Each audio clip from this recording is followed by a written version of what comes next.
ислам бойынша немере қарындас алуға болады екен. Данияр деген ұстаз жігіт маған менің сұрағыма жауап берді. Мұсылман әкесі мұсылман баласына ештеңе дей алмайды екен, егер ол немере қарындас алам десе. Ал немере қарындас алу қазақ үшін қорлық. Ол түсінбейтін, жоламайтын, мынауың тіпті оған қатысты теңеу айтылмайды. 7 атадан аспаса болмайды ғой ол даже. Немере қарындас 7 ата деген ол бергі шегі. Тіпті өз руынан алыспайды.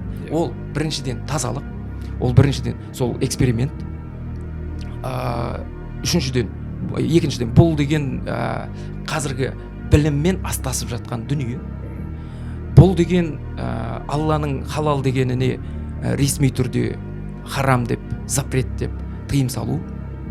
Еркіндік қайда жатыр көрдіңіздер ма?